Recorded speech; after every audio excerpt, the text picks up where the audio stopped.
Whenever you're ready, we can go. I'm ready. Yeah, always ready, man. Why not? You never know, right? That's right. You never know. Honestly, if you have no expectations, you're ready for anything. That's true. That's true. All right, guys. Well, welcome to another episode of On the Sofa with me, your girl, Lil Sonia. And today I have my girl Abby in the building. Hello. She's so extraordinary, okay? Spirit is amazing. Dancer, kickboxing coach, okay? She might hem my ass up later. So, Abby, welcome. Thank you. I'm excited to be here. Yes, I'm excited to have you. Y'all can't see it, but this little like charcuterie board set up. There's like a little candle. It's giving mood. I love it. Whole vibe here. Yes. So Abby, I don't know if you had a chance to watch any of the other shows. I always ask my guests before we start to pick a number no greater than their current age. Pick a number no greater than my current age. Yes. 24. 24. Let's go with 24-year-old Abby and how 24-year-old Abby ties into who Abby is today. Well, that was just last year. So. She cheated. Okay, one less. She cheated. I can pick a different one. You want to? I don't know. No, let's just start with 24-year-old Abby. If you want to mention the past Abby, we can Okay. No, that's valid. So 24, I guess, was the first year that I was a full-time performer. Really? Yeah, I didn't have to really rely on anything else other than my performing. Okay. To pay my bills and nice. And live. So that's significant. It's like living the dream. Yeah, it was one of those things where I looked around and I was like, oh my God, wait a second. Can I call myself a professional now? That the owner of the school that I went to always said you can't really call yourself a professional unless you're paying your bills with your work. Again, that's a point. There's a point there. Yeah, I agree. So that was significant for me, and it gave me a lot of confidence, and how I'm approaching 25 is very different than how I was at 24. You got so much boss energy to be 24, 25. Yeah, 24 was whoa, I can do this. That's crazy. I always say that I suffer from small town brain. Because I'm as much as I'm doing the things, I'm also you want me? Why do you want me? I'm from a small town outside St. Louis called St. Charles County, Little Defiance, Missouri. Why would you want me? But then also learning that no, not that I'm any less than anybody else, but still that that's crazy. That you can just do it. Yeah. That it really doesn't matter where you're from or whatever. Oh yeah, that's right. You do want me. Because I am good at what I do, and I can do this for a living, and it's damn straight. So, that year has really been, a good foundation of where I now want to go. Awesome. Let's talk about what led up to this foundation. Because as I was reading your bio, I was so impressed. I was like, baby girl, she's doing everything. Yeah. I knew, I was very, I say that I'm one of the lucky ones, because at 10 years old or 10 or 11, my mom and I took this trip to New York, and I had won some dance, basically intensive for the week in New York, and, I'd never been, so my parents were like, okay, sure, let's go. We went, and we saw Mamma Mia on Broadway, and I just looked over at my mom, and I said, that's going to be me one day. Oh. And since then, I just haven't stopped. And that's just, not everybody gets to say that they found what they love at such a young age. At 10. And 10, I might have been 11. But yeah. And don't get me wrong, there was times where I was like, oh, I hate this. Or maybe I should try this, but it was just, I call it a life sentence. I'm serving a life sentence. I don't have a choice but to. It's one of those things. I'm not even gonna try to steer away from it, because I know the universe and God's sense of humor is going to be that's funny, get back here. You already know it. Oh yeah, so I'm not even going to try. It's just fun, and I just love it, and I'm very open to experiences. Okay. So Like you did your thing in the improv group. Yeah. You did your thing in the improv. You were like, it was so natural for you. Oh, It really was. It was so natural for you. I loved it. And that's when I fell in love with you. we were there sat next to each other at the we were there for an audition. Yeah, we were there for an audition. And it was like I definitely enjoyed chatting. We with just you. started talking. Yeah. And that was great. Almost just stopped chatting. Oh my gosh, no, literally. But like just being open to things has allowed so many doors and so many things to do that I never thought I would do. Even like that, like the improv troupe. I was like, sure, why not? I've done improv things, I've done acting things before, but I'd never like. So what age did you start dancing? I started dancing at 2. Wow. My mom, it was like mommy and me type class, you know. Okay. And then I knew my big sister did it, and I wanted to be like my big sister. Of course. You know, of course. Sibling like. So she danced as well. She did. She doesn't anymore. Okay. She's 8 years older than me. Okay. So this is genetic. Yeah, I kind of followed in her footsteps and then just kept it going. Awesome. Yeah. What was your first big performance? My first big performance. So I grew up as a competitive dancer. Okay. So I started like, as every kid does, you know, recital 2 times a year. But the studio we were at didn't like progress very like much after where I was at, and I was like 6 at the time. Okay. And my dad was just kind of like, you know, she needs a little bit more. Like she actually has a like knack for this. So let's find a more competitive studio. And so we found a more competitive studio, and then I really kind of just went all in. Meaning, like, instead of doing a recital 2 times a year, I went from that to doing like 4 or 5 competitions a year, doing a nationals every year. And so I started that at 7, and I did that every year until I turned 18. No wonder you're in such fucking good shape. I also did fall in love with fitness as well, which is also again, I'm very lucky because some people do not enjoy that. Even like as dancers, sometimes they're like, yeah, but I'll only do it if I dance. Yeah. You know? Whereas like, I'm like, no. Or like football players, they only train when it's time for the season, you know? Yeah. Whereas like, I love doing it all year round. But I became competitive, so I guess those were big performances. I did like theater at church growing up before I got competitive. Because as soon as I became a competitive dancer, I like tried everything, like all the sports, all the things. My mom wanted me to try everything and get an experience of it. And then as soon as I went competitive with dance, I had to quit everything because I was at the studio all the time. And so all this took place in the Midwest. Yes. What brought you here to Vegas? Well, I actually, it's funny, when I was a freshman in high school, I was at a dance competition called Town on Parade. And this guy approached my mom and was like, hey, your daughter's really good. Like, has she ever thought about going pro? And my mom was like, yeah, maybe. And, you know, and it was like, told her about the school he's opening up. And of course, she didn't think anything of it because it's mom. God bless her heart. And then my senior year comes around and I go back to the same competition. And he approaches me this time because I'm 18. So I am a lot older. He was like, hey, I have this school. And I go to my mom and I'm like, hey, mom, like there's this school in Vegas that I'm really interested in. Like, this sounds great. And she goes, oh, yeah, he talked to me when you were a freshman. I was like, you didn't think to, I don't know, mention that?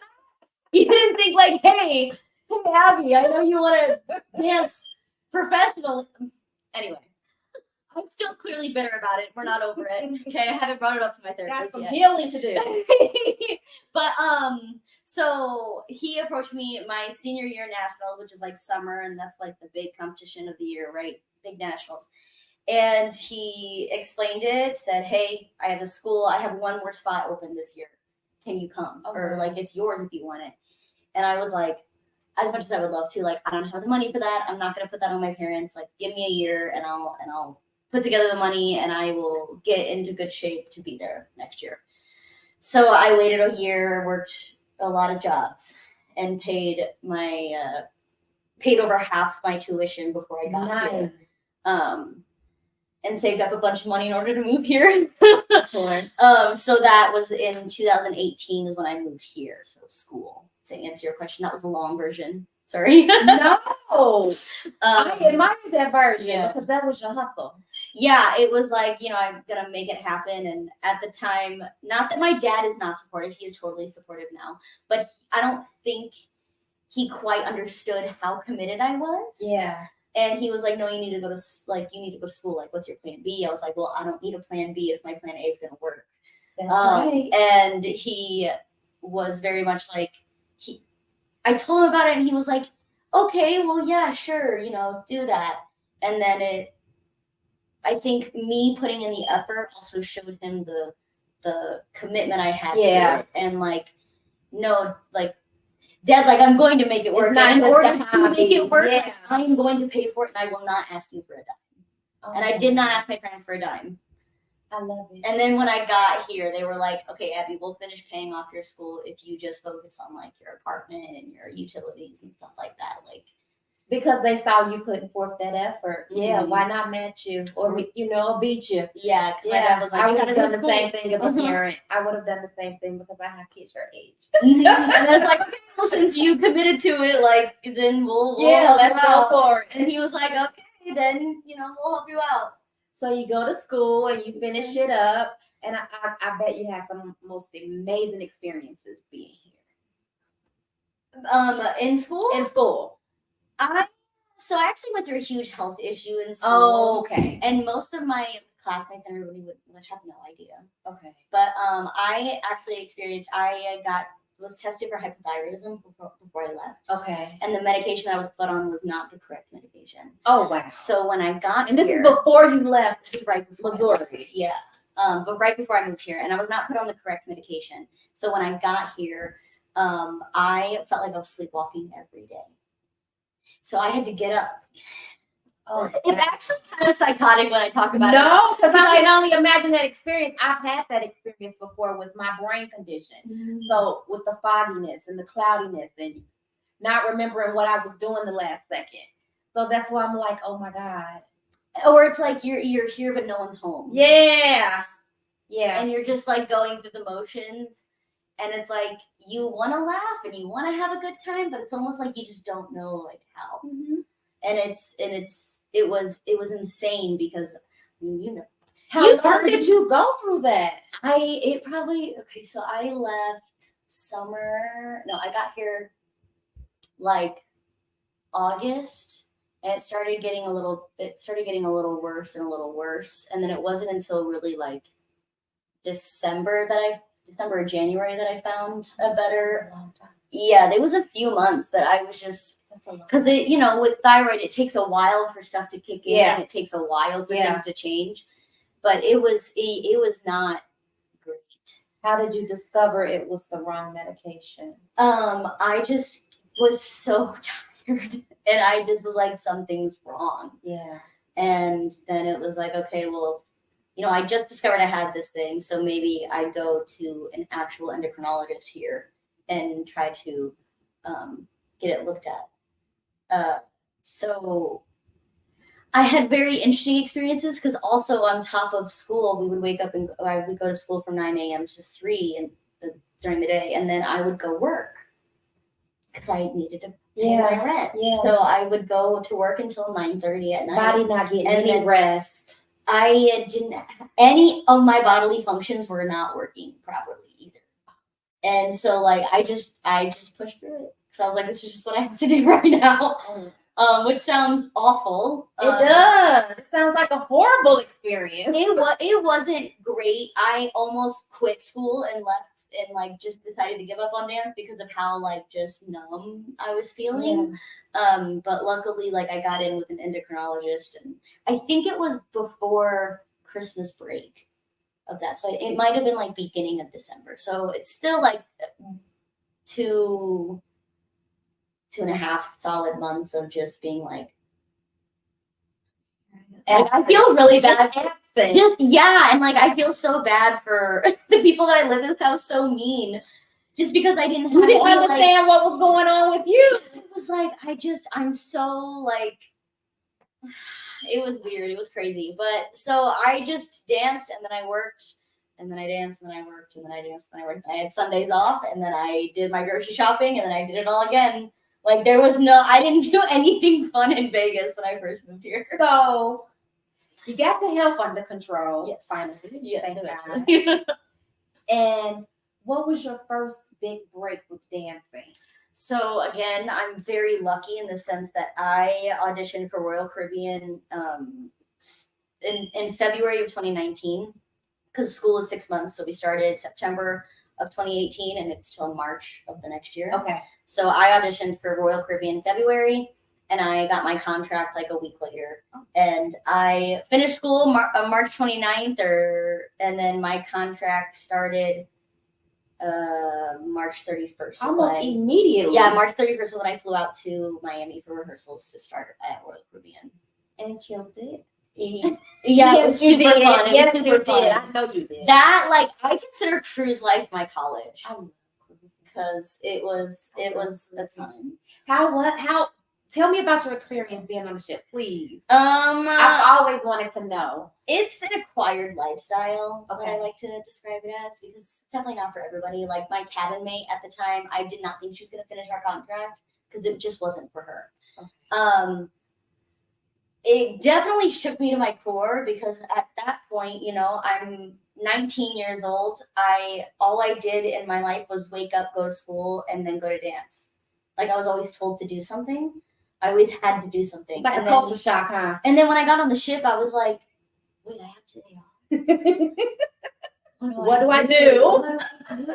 When someone's not telling me what to do, what do? So it was crazy that, and then like again, I'm from a small town, so moving to Vegas was a culture shock, and then getting on the ship was even more of a culture shock. You're doing your big one. Yeah, I was like blown away. I was grateful. It was amazing to meet people. I loved it. I would do another ship again. Would you? Only if it was a musical. Okay. I don't want to do a normal dancer contract. But So how long is a typical contract? Does everybody contract differ or? So everything kind of differs. It depends. Since COVID, the length of contracts have kind of changed because I was on there right before COVID, like March of 2019 to November of 2019. Okay. So then, everything kind of happened March of the following year. So my contract was only 6 months. Now they're offering more of like an 8 to 11 month contract for dancers. And they offer a lot of sign-off bonuses because things are just very different now. Okay. They obviously offer more money now, but yeah, like I said, things are just different. I just auditioned for Norwegian, and their contracts are 6 to 8 months. So it depends, anywhere from 6 to 11 months. Okay. So you did the cruise ship, and how many months did you do? I did 6 months on board. 6 months on board, and your contract's up. Mm-hmm. You come back to Vegas?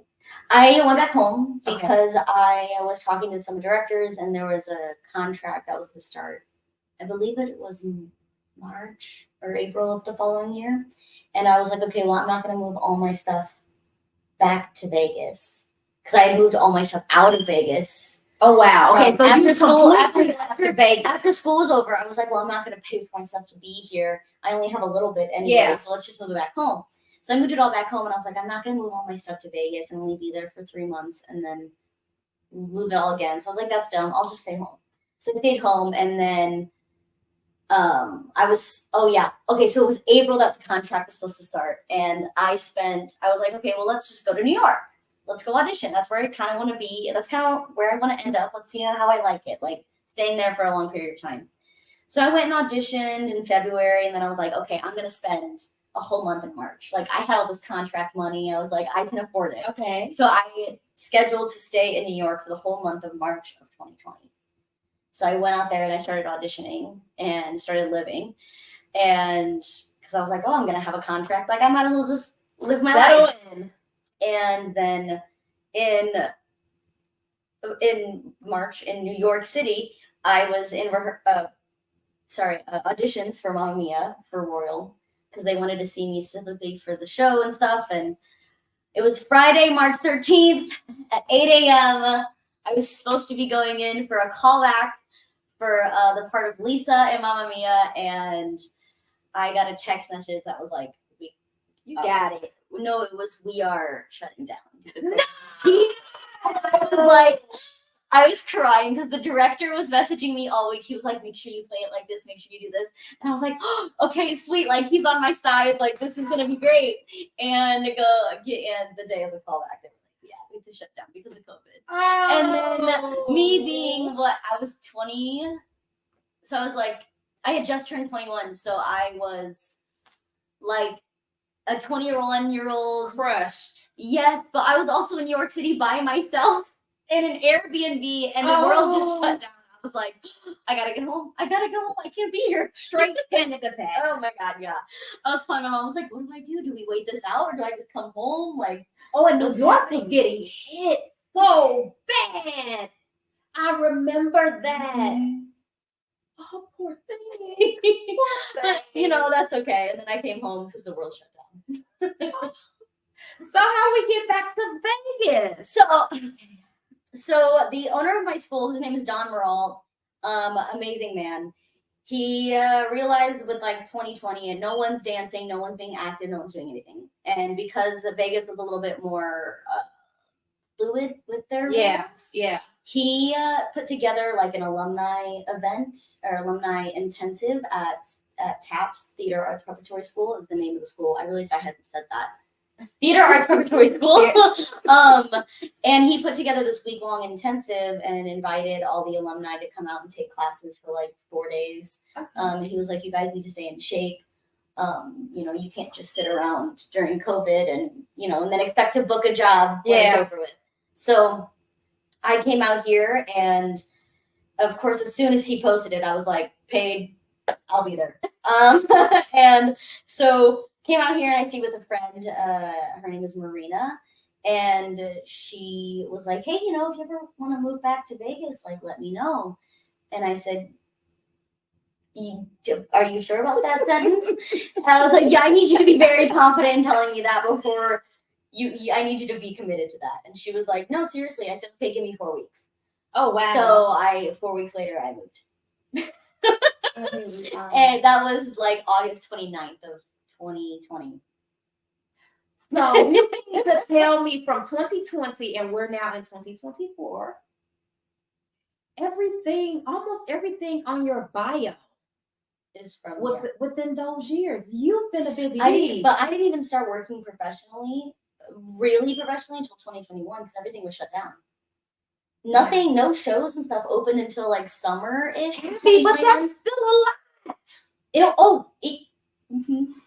Vegas is a lot. Okay, guys, we're going to get into her bio. We're going to get into this child's resume because it is so impressive. Thank you. Where do we start? Where would you like to start? Okay, here. So I'm big, like, if you like believer in like manifestation. And yes, when you do absolutely do. And when you do the work and you show up and you just trust in the work that you do, like it's all gonna line up. But we were all still wearing masks. Like the vaccine had just come out, and I will never forget it. It was like a Saturday or something, and I was sitting at home. It was like August or July, and I get a message from one of my teachers at TAPS, and he at the time was in Beatles Love, and somebody that I very much look up to. And he was like, "Hey, I have a friend that needs a dancer. Can I give her your number?" Absolutely. Yeah. And I got a text 2 minutes later that was like, "My name is Jamie. I need you this date and this date. You need to be vaccinated by this date. This is how much it pays. Do you want it?" Yes. Yes. Yes, I do. I absolutely want it. And that was my first like big girl gig. It was for the Nissan reunion of 2021. Okay. And where they released all their new cars for the year, and they just hired dancers to zhuzh it up. That's a lot of the work that I do here in Vegas is Nissan or whatever, this big company comes in, they have their reunion, their party for either their employees or these are our new products. And to open the show and to close the show, they hire dancers to make it more fun. And, inviting and just more interactive. And that was my first gig here in Las Vegas. So shout out to Taylor Bradley. Shout out to Taylor Bradley. Love of my life. And then the choreographer that I worked for, Jamie Gallego, JK Choreography is her professional title. And I've been working with her ever since. And she's a lot of the reason why I have the resume that I have. So you did some stuff with for Janet Jackson? Yes. So that was it. That was 2023 when we rang in 2023. Yes. So every year the Wynn hosts their New Year's Eve party, and when they do, they hire big names to perform. They got it at their New Year's Eve party. And that year in particular, Jamie had hired me to help choreograph part of our opening act for Janet Jackson. So we're the opening entertainment for her New Year's Eve. Yes, this year was that experience. It was good. Like the big names like to go into their thing and leave. Janet's was funny because she got onto that stage in sweats and a t-shirt. And we were like, as dancers, we're like, yes. And she just stood there and just owned it. And like, absolutely. Because you bet if I'm that age performing, I'm performing sweats and a t-shirt. Yeah. And her dancers killed it, but it was so funny because we were all there like watching her. And all of a sudden someone goes, hey, look behind us.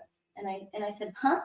And Cher is sitting 10 feet away from us. And we're like, Cher is here? Like, what? Yeah, it was insane to be like, oh my God, she looks the same. Like, I don't think Cher ever ages. No. Ever. But it was just so funny to sit there and be like, oh my God, I'm in the Wynn Las Vegas watching, like, I just opened for Janet Jackson. Now I'm getting Sit next to Cher. And I just look back and Cher. So dancers did what dancers do, and we made a full freestyle circle, and we're like, hire us, and like dancing on the dance floor. Yeah, that was funny. That was good. And this year was Gwen Stefani, so her love it. I love Gwen. Where's she been? I don't know. The Wynn paid a high price for her to I'm sure because I know that she didn't want to come back. Yeah, we miss you. That was fun. We miss you. Yeah. She was so vibrant and full of life. Yeah, it's crazy. It's crazy to think about. Yeah, that's another podcast. So fast forward. How did we get to the production of Nun 2? Oh, okay. So this is another Jamie thing. So now you heard me, guys. Production of the Nun 2. Yeah, the release of Nun 2. So every year, CinemaCon is a thing, and it's at Caesar's Palace. At least last year was at Caesar's Palace, and same kind of thing. I will get text messages from Jamie and be like, "I need you here at this time." Shout out to Jamie. And I'm like, okay. Jamie. I'm just like, okay, I'll show up. But she was like, so. What was it? Warner Brothers hired Route 66 Productions. And told them that they wanted like 40 nuns to walk through the house as they released the trailer of Nun 2. And then this is like CinemaCon. If you don't know what CinemaCon is, it's like Warner Brothers, Sony, all your big movie people come in, and then the owners of like AMC, the owners of this movie theater and this movie theater come to see these movie trailers and to watch interviews of the stars of the movie, sit and talk about that way. Yeah. So these big movie companies they're basically pitching their movies to the owners of the movie theater in hopes that they get picked up. And it's a kind of a humbling idea, right? You think that they have all this money, they can just put it where they want, but like no, AMC can say no. That's why some movie theaters have that and some don't, and they just didn't want to pick it up, That makes sense. Yeah, so like I didn't watch the release of the Barbie trailer, but like another part of what I was hired in, there was a few other people that were hired to help bring the talent, like Ryan Reynolds, like them to the stage because after the trailer they sit and they have a little interview. Oh So I saw all of them in real life, and we were all there in the same room. It was fun. But so anyway, Warner Brothers wanted the nuns to walk through the house, and so they hired 40 nuns, and this is so stupid, but it's so real that you have to be a certain height to be a nun because they had the same dresses, Okay. and they couldn't be hemmed. Okay. I was too short. Of course. So instead of being a nun, she said, "You're just going to be in charge of them." And I said, "Okay."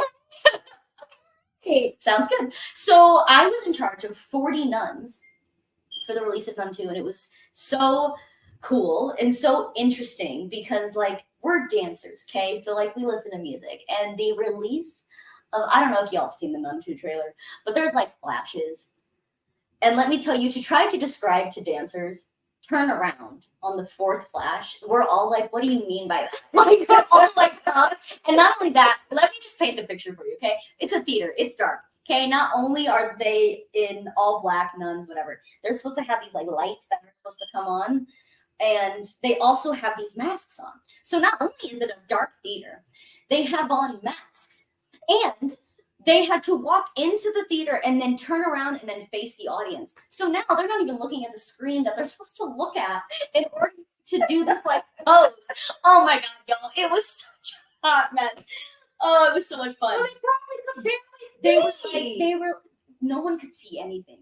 And then for the production people to be like, we want you to pose. They wanted them to like jump basically like into like holding their light. They just wanted to like look or like something. Give you that scare. Yeah, into the audience member. And at that time the light was gonna pop on. And there's no music in the trailer. So let me tell you, I sat there and listened to this trailer audio for like all night to try to describe to 40 nuns, hey, when you hear the knife sharpening in the background, that's your cue to pose. That's What? hard. You guys are What used to in the beat world? and sound and rhythm. That's hard, not flashes and nice sounds. And then they're like, what about the lightning bug? Should we do it on a lightning bug? I was like, sure. Oh God. And it was such an interesting experience. And then like it was so interesting because I also had to time how long it took to get them up the elevator. It takes 5 minutes to get 40 nuns up an elevator, by the way. Because just like in case anyone was wondering. right. You're never gonna use that in trivia, but just in case. But because when you're working with Sony and Warner Brothers, everything is very like on the dot. Everything is you're here at 5:36. Okay, you got it. We will be there at 5:36. Oh, wow. So like anytime we had to do anything, it was all texted in the group message. It was a very strict thing, but that's basically how it was brought upon because Jamie was hired to supply the wranglers for the talent. So to bring Oprah up on the stage, bring you from your dressing room to this. And so she needed to focus on those people and couldn't focus with her nuns. So that's why I was brought in to take care of the nuns. And that was oh, my life is so weird. But it was fun, and that's why I was brought in. And it was cool to talk. And she really wasn't there for some of it. Some of it she was, but there was also 2 other wranglers. But I had to tell them what's still in charge of them too, plus the other groups. And it was a learning experience to get to talk to people who have no idea how dancing and movement works, to tell us to turn around on a flash, to try to relay that information to dancers. Okay, so how do I take what you're saying and relate it to something that they're going to understand in order to make you happy? Yeah. I understand what you're saying, and that's cool, but they're not facing the screen. And so it's not helping. So instead, we're going to turn around on the lightning bug in the background, guys. You can really listen to the lightning bug. Ooh, anyway. So well, it worked. It worked. at performance, right? So we had practiced this thing. The amount of times that we practiced walking through a theater, turning around and posing, beyond me. Actually, I shouldn't say that because then they kept changing their ideas of if they wanted them to turn around or pose or anything. But anyway, the day of, like, we got these lights, like, or the nuns have the lights, they're holding them, all the things. They tested them on and off. Great, we're good to go. We get there. They turn around and the lights never came on. So if you weren't like paying attention, not a single light came on. So that if you weren't paying, like if you were an audience member just watching and like you didn't realize that there were people that like it meant, you probably missed it. But like if it's a dark theater, then you have the lights and then you see the nun and then you're like, ah. But none of the lights came on. There were some people sitting next to the nuns that didn't even realize that they were there. It was so, I was like, oh my God. As long as the check clears, I'm happy. It's going on my resume, and it is what it is. And oh God.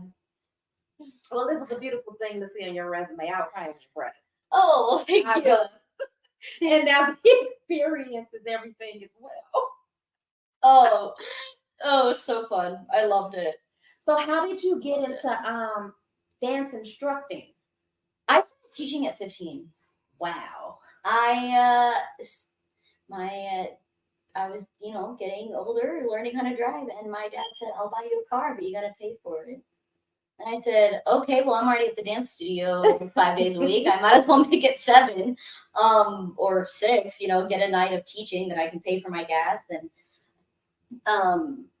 so I just looked at the owner of the studio and was like, hey, you have any classes that I can teach or assist? And she was like, yeah, here you go. Here's the little ones. Great. Thanks. I think that this road is your road. Your road along. This is your destiny. And it's not so much luck that you're having, it's that you're hitting your milestone. Yeah. You're hitting your milestone. Mm-hmm. Almost effortlessly, though. At least on the outside looking in. Oh, no. I think, kind of going back to where I started, I think it's just like being open to like anything. Yeah. And it's just like because growing up, yes, I was competitive dance, but also there was a dance convention. There's conventions, and they basically never knew that. Basically like a competition. They come into town. They hire all these big time teachers to teach classes during the day. So like on a weekend, let's just say. Weekend's coming up, we're doing a dance convention. On Friday night, they'll do like a competition. It might be like solos and duets. And then on Saturday morning, they'll start classes. So classes will start at like 8:30 a.m. and then go until like 2:30 or 3. And then they go into competition. So whatever studios decided to come take classes, they can also decide to compete their routines at night. And then same thing on Sunday, same classes. So 8:30 or 8 or 9 to 3. And then after that, your faculty gives you a show. Like, we taught you, but remember, like, we can give you a show too. Aww. So that's cute. And then you finish out the weekend at 4, 3:30 in the afternoon on a Sunday, and then you go home, and then it's nice. Like, you learned a lot the weekend. It was a lot. And I started working for one when I was 12. And I didn't even want to, this sounds bad, I didn't even want to work for them. I had these two friends in the studio, and they were just dying to be an assistant for this company. And my mom was like, hey, do you want to go? I was like, sure. Sure, let's go. I get to go audition for this. So I auditioned and I made it, and I was an assistant for Tremaine Dance Conventions for 4 years from 12 to 16. Wow. So on top of my competing, I also traveled with this company and would travel, and but for assistants, it's a lot harder. If I get there on Friday, I might have to work that competition, whether I'm working in the dressing room or I'm working the doors, basically not calling the show, but being the one that grabs the dances and brings them backstage. And then I wake up extra early on Saturday and go and actually Friday night we usually have a rehearsal of the faculty show. So then I'm going to bed at 12:30 in the morning. I'm getting up at 7 a.m. to get ready because we have a warm up as as a convention, and then then I go assist, and then I have an hour after classes are over in the afternoon to change and get ready to work the competition at night. And then I work the competition at night, and then we have another rehearsal after that. And then we get up early and we assist all day Sunday, and then we perform our faculty show. And then I was expected to go to school the next day on Monday. Did you breathe? It's still crazy whenever I talk about it. It was so normal for us. I missed a lot of school. Like that, I would travel for that. Yeah. But like that's where I started learning how to assist and how to teach, is through that.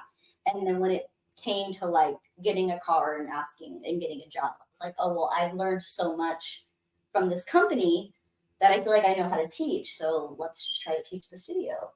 Because I feel like I've already gained a lot of knowledge. Yeah, I mean, you've been on both sides of the fence. You've been the dancer, you've been the teacher, the choreographer, the non-wrangler. Both sides of the fence. Well, and that's like the most exciting part about the industry, right? Is that like how do you expect to do something if you've never seen what the other side is like? Now, obviously, there's always a place to start. Like people who are, I want to direct, or I want to go, choreograph, or I want to go do this. I'm like, okay, well, do you have any idea what it's like to be? Do you have any idea what it's like to be background? Yeah. Do you have any idea what it's like to be supporting, and then lead, and then PA? How can you direct if you don't know? Yeah. How are you supposed to? Yeah. Have you learned what all the working parts are first? Have you experienced them? Because you can know what they are, but knowing what they are and having experienced them is two completely different things. Just like acting. You can rehearse your lines. You can know your lines, but you can't just sit there and say them. You have to have your movement, your facial expressions. You have to really get into character. Mm-hmm. Absolutely. So yeah. Busy, but I think I really didn't have much of a childhood. That's why like I explained my cruise ship as my college, because that was the first time in my life that I was like, I don't really have any responsibility. I can be but we're not done. Chilling. We're not done. No, we still got kickboxing. Oh yeah. Kickboxing instructor. Yeah. So where did kickboxing come in? Is that a part of your fitness routine, or? It's actually funny because before I discovered my hypothyroidism, I was just like, I was big and I didn't understand why. And learning or discovering kickboxing was part of like that. Okay, maybe something like this might work. And there was a 9-round gym right next to where my mom and I lived, and she was like, "Hey, Abby, like this 9-round gym, like it's kickboxing. They're having Shout out to mom. She keeps you going." Well, we would get up every morning and we would go to the gym together and like lift weights. And of course, I didn't know how to lift weights, so we were just doing our best. But she was like, "Hey, this kickboxing gym is having like half off for their Black Friday sale. Like, do you want to try it?" I said, "Sure, why not?" Because that's my answer to most everything in my life is sure. Why not?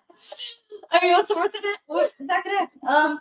So we just tried it, and I was like, "Oh, this is really fun. I really enjoy this." Because as a dancer, like I love the multi movement. I love like that it all flows together. There's a pattern. There's it's fun.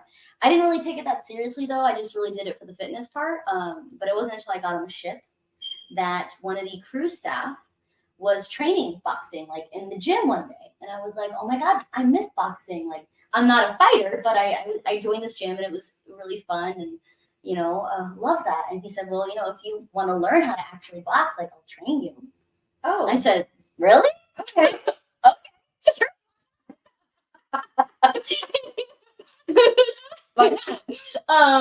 So for $10 an hour, I paid him to train me, like to train $10 an hour. Yeah.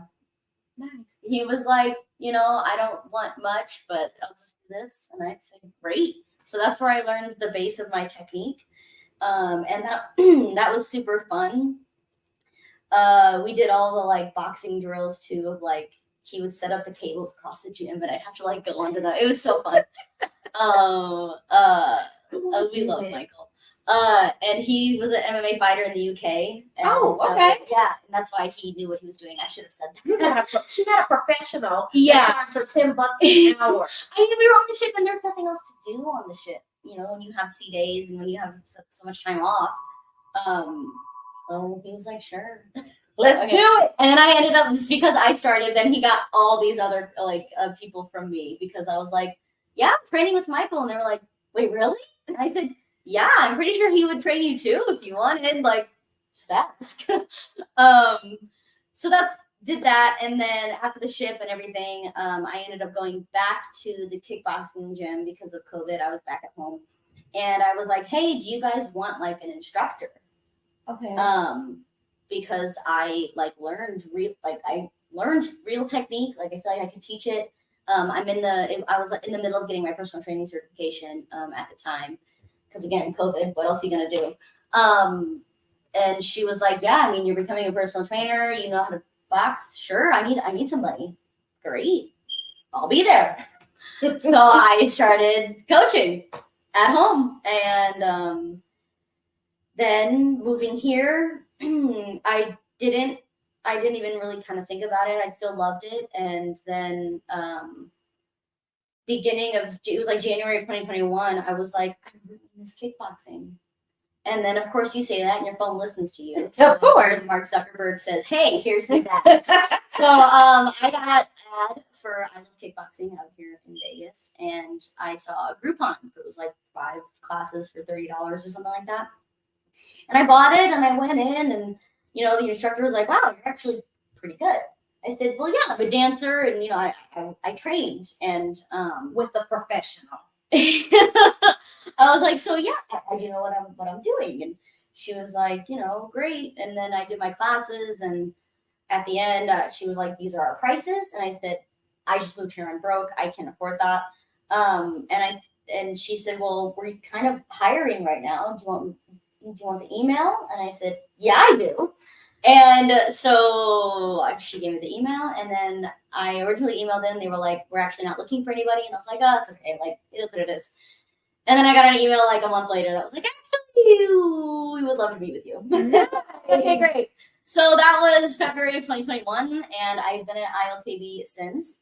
I still like to learn different types of MMA, because ILKB is a very fitness based, which I like to describe it, if you know, Pilates. Yeah. So Pilates is based around ballet. Yeah. And I think it's like George Pilates or something. Don't quote me. That might be wrong.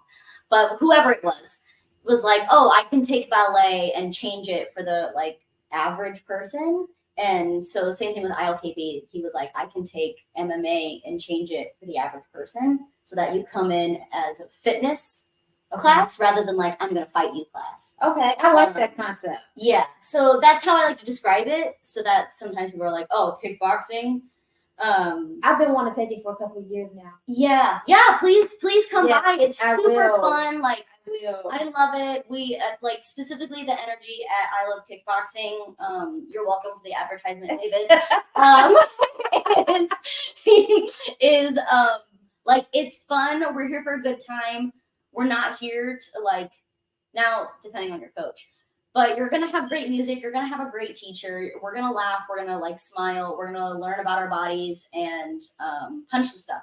Yes. Whether you're here, whether you're here to get out your emotional energy or physical energy, or just to try something new, it's great. But I also still learn MMA, because I also go to different gyms, and I've worked with different trainers since then. Okay.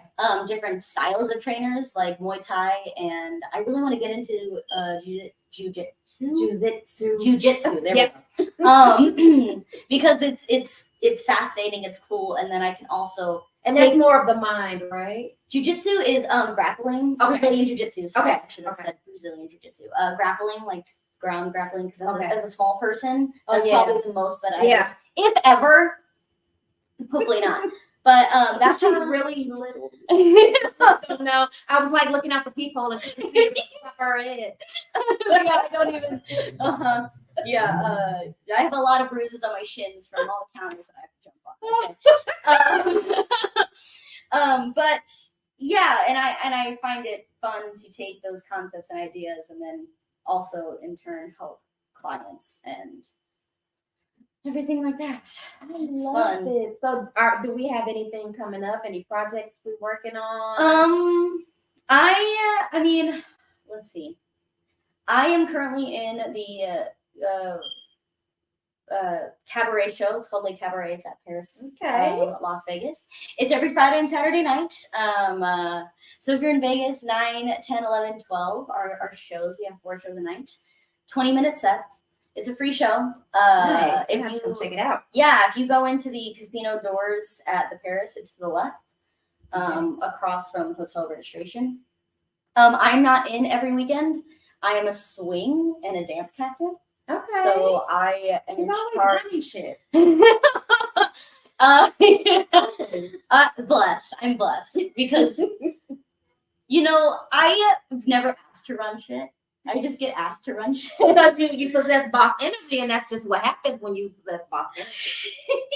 And I'm grateful, but it's fun. And I am. That's a whole nother story. My mind is blown because I just kept saying, okay, okay, let's do it. But the next time I'm in is April 6th. Because as a swing, I only go in when people are out of the show. Okay. But also as dance captain, it's kind of nice because I can step out of the show and say, okay, these are the things we need to work on and these are the things we need to fix. Also going for me whenever I'm in the show. So I'm also in charge of teaching the singers their stuff and whenever we get new ones and stuff like that. It's fun. It's a good time. The life of a dancer. Yeah, so like last weekend I wasn't supposed to be in the show at all, and then I got a text on Wednesday from our other swing that was like, hey, I had something come up, can you jump in? I'm like, yeah, I can jump into her track. And then last Friday it was like, so-and-so's kid is sick, can you jump into her track? I was like, yep. So I did her track, like one track Friday, different track Saturday. Fun stuff. Well, I definitely appreciate you making time for me. Absolutely. Absolutely. I want to talk about this, but I don't know if it's gonna happen. But like, follow your first mind. If your spirit. Well, you said like what's come up. Like, I'm supposed to have a show come out on Netflix. Yeah. They said this spring. I haven't reached back out to be like, what are the dates? Okay. I might hear soon because it's kind of spring. Yeah. Now. And I really want to know if it's gonna happen. Probably by the end of the month. Yeah. I hope so because that would be really cool. I want that credit. Yeah. I mean, I put it on my resume anyway. Yeah. But to be like, yeah, but you can go look at it now, and I want to put it in my reel. I can't wait. I'm excited. I know some famous people, y'all. She's one of them. So tell our audience where they can find you if they want to book you, if they want to learn any of your techniques, if they need a trainer to help them slide and wiggle across the floor. I am most active on my Instagram. It is at Abbigail with 2 B's, so at Abbigail Rose _C. Abbigail Rose _C. Go follow my girl on Instagram, guys. Thank you so much. Thank you for coming and sharing your journey with us. And thank you guys for tuning in to another episode of On the Sofa with Little Sonia. It's been real. I got shit to do. Bye bye.